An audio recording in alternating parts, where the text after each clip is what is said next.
everybody! Boom boom! Ayan, kamusta kayo mga ka-59? Welcome back ulit at ay magbibigay na naman ng reaksyon mga ka-59. Mga sir, katulad ng aking thumbnail, ang totoong dahilan kung bakit ayaw nilang iharap si Dave sa mga manalastas.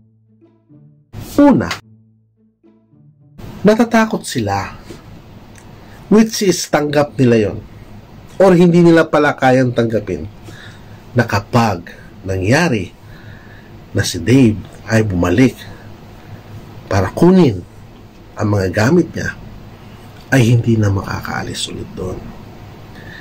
Magbabago ang ihip ng hangin na para siyang hinipan ng malamig na hangin, at magbabago at mararamdaman niya at bigla siyang magsisisi sa lahat ng kanyang mga nagawa. Oy, sasabihin niyo na naman, assuming ako, why don't you try it? Let's try it! I challenge you mga wakwak. Subukan natin. Si Dave, kahit mag-back up pa kayo ng isang truck, basta si Dave papuntahin nyo sa mga manalastas para kunin ang mga gamit niya. Siyempre, hindi naman niya kayang kunin mag-isa yun. Back upan nyo. Samahan nyo. And then, mag-usap. Kung kaya ba niyang humarap kay Ramil at eye to eye contact. I doubt it. I doubt it. Hindi niya kaya yun. And yet, kayo, alam niyo sa sarili ninyo ang pwedeng mangyari kapag pinilit ni Dave na kunin niya mismo ang mga gamit. Kaya naman kayo, kung ano-ano sinasabi ninyo, na keso pinag-interesan ni Ramil yung pera, keso pinag-interesan ni Ramil yung mga gamit, o mayroong nag-i-interest sa mga gamit, or whatsoever na negative na makapakuha kayo ng inyong mga manonood. Isa lang naman ang hamon ko sa inyo. Sino ba naman ako? Isa lang naman akong reactor. Ngayon, kung napapanood nyo ang video ito, nanonood kayo syempre. Pinapanood nyo rin ako. Ngayon, ang hamon ko sa inyo, isa lang. Pumunta kayo sa bahay ng mga manalastas. Kasama si Dave.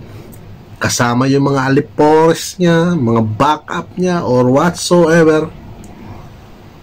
And then, mag-usap. Ngayon, kung hindi man nangyari yung aking espekulasyon, kasi nag-e-speculate ako, di ba? Kung hindi man mangyari, ang tanong, kaya niya makipag-usap ng eye to eye? Kaya niya makipag-usap ng hindi siya iiyak? Kaya niya makipag-usap ng hindi manginginig ang mga kamay niya? Kaya niya makipag-usap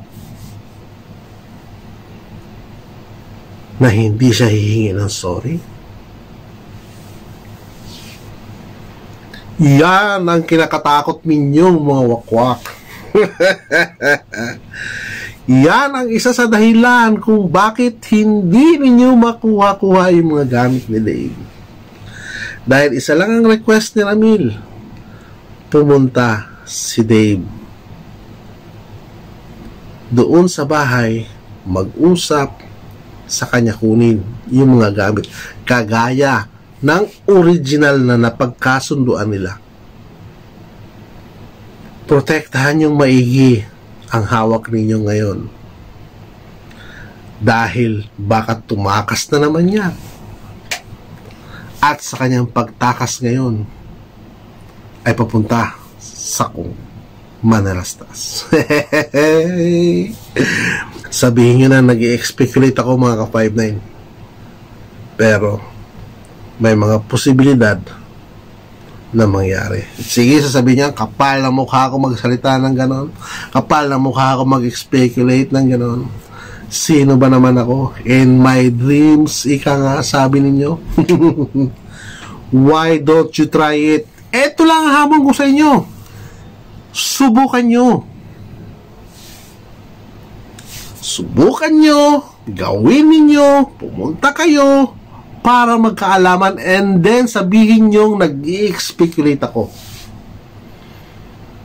Balikan ninyo ako, mag-comment kayo, sabihin ninyo mali ako.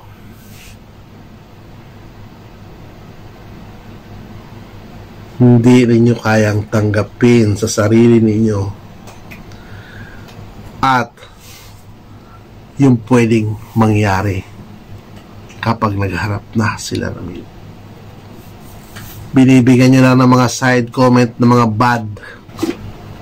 Kaya nga sasamahan ninyo eh. Di ba? Kaya ka nandyan kayo eh. Para back up, ay nandyan po kayo. Tarangis na yan. Hindi nyo kayang gawin ang hamon ng isang Askal Lupet. Oy! Gandang pangalan. Askal Lupet. Askal is a slang word para sa isang asong kalye. At hindi nyo alam kung bakit ako tinawag na Askal. Kaya dala-dala ko yan hanggang ngayon. Dala-dala ko yan. May magandang meaning para sa akin yan. At may natulungan na meaning yung Askal na yan. Hindi ko kailangan i-explain sa inyo. Mga bashers kayo. And Lupet, search nyo kung anong ibig sabihin ng Lupet. From the word malupet. Ay! Nakakatawa kayo, no? Basta lang kayo mag-comment, basta lang kayo mag-reaction nang wala naman, hindi naman niyo pinag-isipan yung mga sinasabi ninyo. So, paano mga ma'am, mga sir? Hamon ko sa inyo ulit. Try nyong dalahin si Dave. Pagharapin ninyo si Ramil. Pagharapin ninyo yung mga manalastas. Kasama si Dave. Kasama kayo para may backup. Dahil doon sa mga masamang iniisip ninyo. Kapag nagawa nyo yan, kapag nagawa nyo yan, makukuha nyo na ang lahat ng gusto nyong kunin. Stop ng topic na pinag-interesan. Stop ng topic na hinold. Pumunta kayo doon. Pumunta kayo para magkaalaman. Takot kayo, no? Takot kayo pumunta. Hindi nyo kayang magpakita kay Ramil dahil sa ginawa ninyo. Hanggang dito na muna ang ating video, mga ma'am, mga sir. Sa mang dako ng mundo kayo naroon, saludo po ko sa inyo.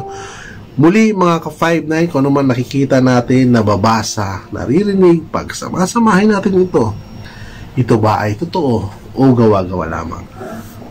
Maraming salamat po. Huwag po natin kalimutan magpasalamat sa araw-araw ng buhay na ibinibigay ng dakilang lumikha. Boom! Boom! Ingat po tayo mga ka-5-9.